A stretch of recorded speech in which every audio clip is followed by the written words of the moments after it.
আমাদের যে রেকর্ড আছে পুলিশের, সেই রেকর্ডের বিশ্লেষণ করে আমরা দেখেছি যে তার নামে 2টি গ্রেপ্তারি পরোয়ানা মুলতবি ছিল। তিনি হচ্ছে 2টি মামলার আসামি।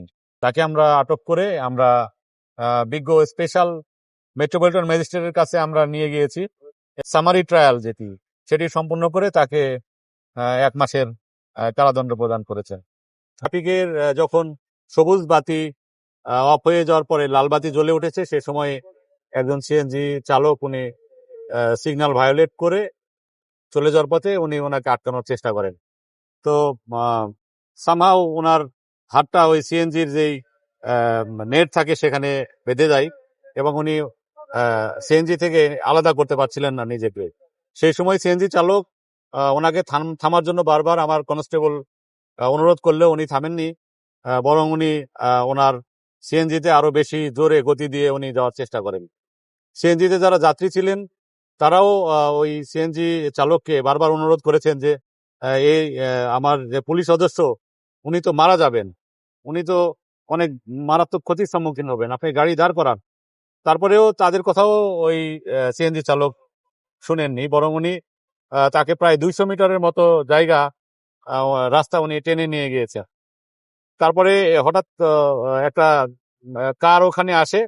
ওই কার আসার সময় কিছুটা গাড়ির গতি স্লো হলে কনস্টেবল উনি নিজেকে ছাড়িয়ে নিতে সক্ষম হন, বাট উনি পড়ে যান। ওনার হাতের আঙ্গুল এবং পায়ের 2 হাঁটু ইনজুরি হয়েছে। আল্লাহর রহমতে উনি এখন সুস্থ আছেন। উনি চিকিৎসা শেষে উনি বাসায় বিশ্রামে রয়েছে। আচ্ছা, একটু জানতে চাই যে ঘাতক যে সিএনজি ছিল সেটির কি অবস্থা এবং ড্রাইভারের কি অবস্থা?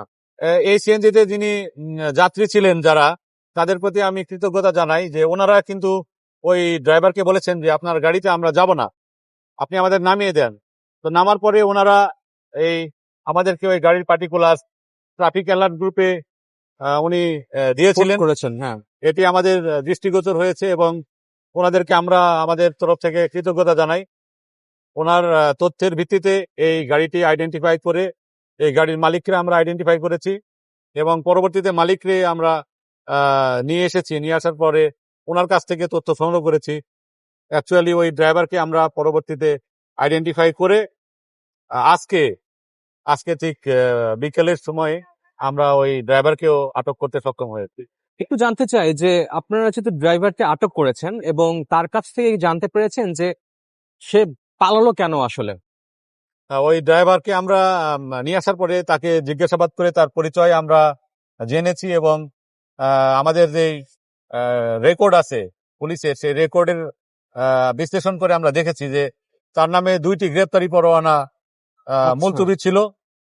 তিনি হচ্ছে 2টি মামলার আসামি। হয়তো কোনো কারণে তিনি সেই পুলিশের বিয়েকে অ্যাভয়েড করতে চাচ্ছিলেন, কিন্তু আবার ট্রাফিক পুলিশের সিগন্যাল ভায়োলেট করে পালিয়ে যাওয়ার সময় এই ঘটনাটি ঘটে। আমার ট্রাফিক পুলিশ আহত হয়েছেন এবং এই ঘটনা সামাজিক যোগাযোগ মাধ্যমে ভাইরাল হয়েছে। এই ভাইরাল হওয়ার কারণে সবাই নিন্দা জানিয়েছেন যে একজন দায়িত্ব পালন করছিলেন যে পুলিশ সদস্য ট্রাফিকের, তার প্রতি এই ধরনের নিষ্ঠুরতা, এই ধরনের বেআইনি আচরণ, এটি সবাই নিন্দা করেছেন এবং আমাদের পুলিশকে সবাই সাপোর্ট করেছেন। আমি যারা এই অনলাইনে তাদের মতামত দিয়েছেন তাদেরকে আমি কৃতজ্ঞতা জানাই। আমরা আজকে এই যেই চালক তাকে আমরা আটক করে আমরা বিজ্ঞ স্পেশাল মেট্রোপলিটন ম্যাজিস্ট্রেটের কাছে আমরা নিয়ে গিয়েছি এবং উনি এই ঘটনার সামারি ট্রায়াল সেটি সম্পূর্ণ করে তাকে 1 মাসের কারাদণ্ড প্রদান করেছেন।